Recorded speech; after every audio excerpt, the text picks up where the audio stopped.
Hi everyone, and welcome to my latest project where I'm going to be using Dragon's 1/35th scale M7 priest mid-production and converting it into one of the priests that were used by the Canadians on D-Day.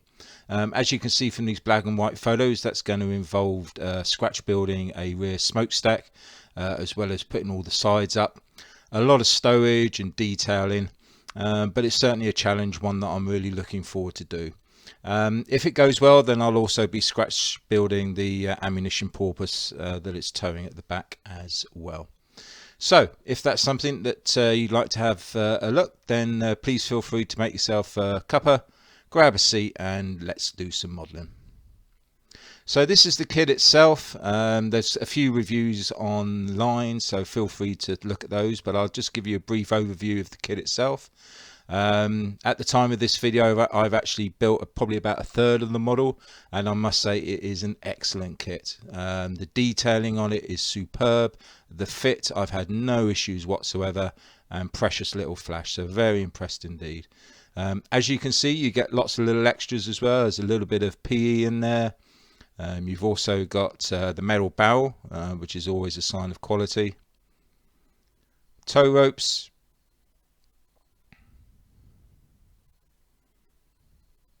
And also you've got some decals with all the Americans and with all the numbers and American signs on them.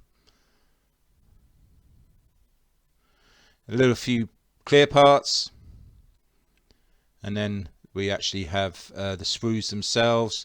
Now usually with Dragon's kits they're jam-packed with sprues, but because there aren't that many variants on this particular vehicle, there's only a few sprues, so not a lot of extras this time around. I've swapped the single link plastic tracks out because they're the wrong style, and I went sadly for Master Club. I had no choice yet again, and they're awful. Very soft metal. They were forever, the horns were forever breaking off, and the pins are various sizes and just don't fit. So a bit of a nightmare. So beware if you do decide to go down. If you can, I couldn't, but if you can, try and get hold of the full ones.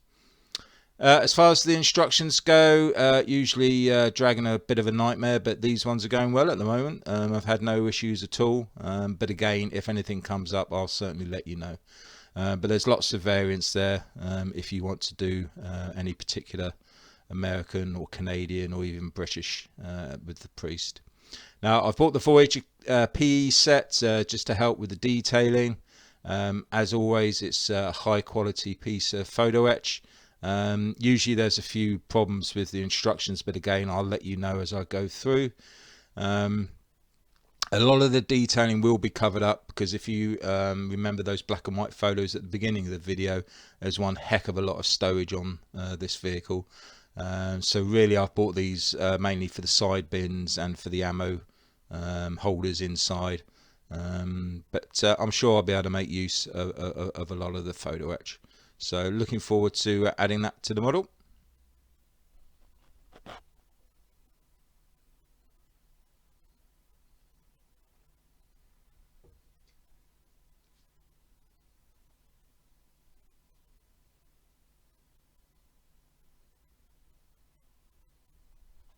So the first part of the build was to do the lower hull. Now, unfortunately, with this particular model, the bogies are the wrong style. They are the early version. I need the mid version. This is the early version here, which the kit supplies. So I made one of these up just so I could get a rough estimate of the size so that everything else would fit in. And as you can see from this black and white photo, this is the actual bogie system that I need. So rather than buy a whole new section, what I did was I raided the cupboard and found an old Shelf Queen, an old Airfix one, and I managed to salvage the bogies off of that. And also, fortunately for me, there were some spares on the sprues still, which will enable me to make up this correct bogie system. The track skid is the wrong style here, but I'll come on to that in a second. So these were all the parts that made up the new bogies. I did keep the rollers from Dragon and also the rear idlers because they were a lot better quality than the Airfix ones. So really it was just a matter of adapting, putting them all together, and I was quite pleased with the final outcome. These were left to dry once done,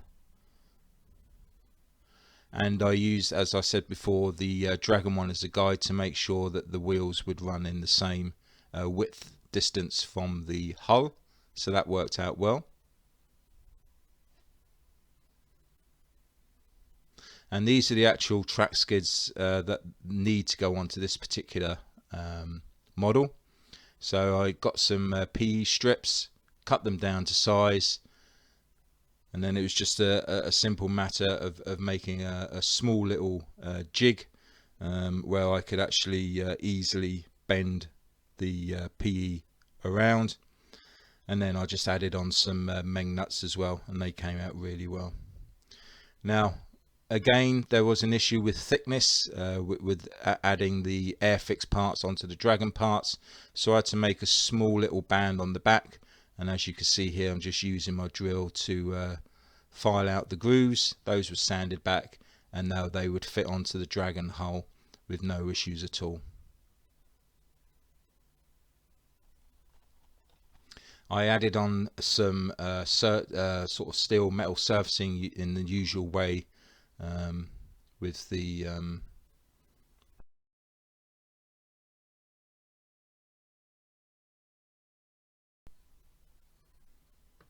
Mr. Surfacer in the usual way, just using an old brush and stippling it and then sanding it back.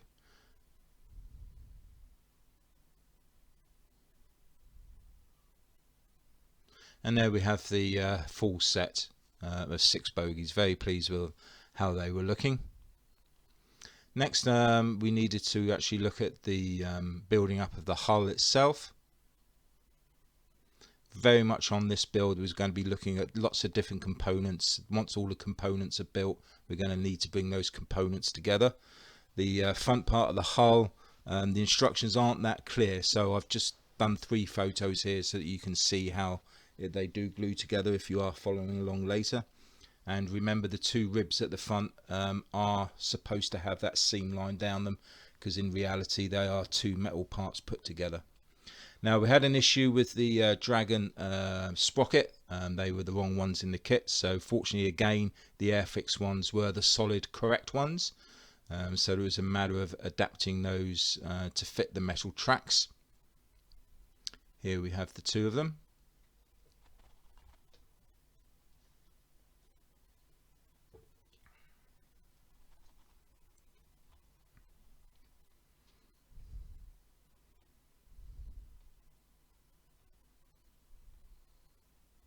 Now, the first issue we have is that obviously the sprocket is designed for the Dragon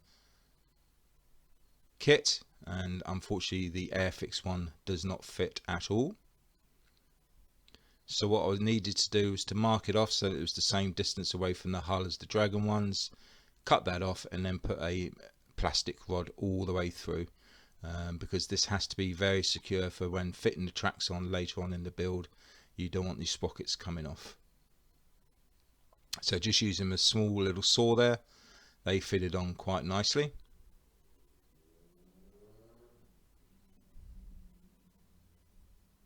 Now, unfortunately for me, the Airfix sprockets were 2mm thinner than the Dragon ones, and therefore the metal tracks didn't fit. So what it meant doing was putting in a little disc, and then that enabled the actual sprocket to be that little bit wider. It's a bit tight, but the metal tracks do fit. There may be a few issues once it's all painted up, but we'll cover that off if and when. But it's certainly a tight fit, but a lot better than what it was. And those were left to dry overnight, clamped together. And as you can see, there's a little bit of Mr. Surfacer on there as well. And there we have the full set of wheels for the lower hull. Now, on the back of the hull, there's a tow bar. As you'll see from the black and white photos, that needed to be adjusted, because as you can see, that part of the tow bar isn't there, because obviously they had to fit the smokestack on there. So it's just a matter of taking that off, drilling in a few holes, and then adding that onto the rear panel. As far as the rest of the rear panel goes, I'll worry about that later in the build.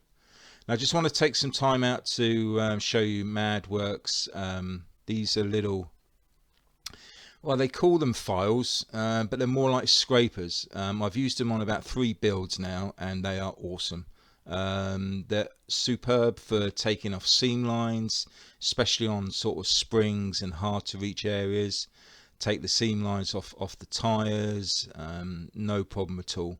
And like I say, it's like scratching. You just sort of scratch off the seam lines, and they're not as heavy duty as using your knife. So for the sake of a tenner, you can get them anywhere on eBay and on the Tinternet, and well worth the investment. Now, the last thing on the bogies, they wouldn't fit, or they were too high up on the hull of the Dragon kit, so I just took that banding off, and that dropped it down about 3mm, and therefore it sits a lot better. So this picture is with the metal tracks on. Unfortunately, it was on with blue tacks. It all dropped down a bit, so it looks a bit tight. But as you can see from the following picture, there's a lot of clearance there, so I was very happy with the way that was actually looking. And this is without the tracks, so you can see there's plenty of clearance there for the tracks to go along. So there we have it. The next stage, we'll be looking at doing some detailing around the inside of the hull and the lower hull, and as I said earlier, it's all about building up the components, and then hopefully we'll be able to start doing some painting. It's going to take a little bit of a while, and in this heat I am having trouble doing any modelling, so please bear with me. I'd like to thank you all very much for your continued support of my work, and to all of my subscribers, I really appreciate you looking in today, and I hope you've enjoyed the video, and happy modelling.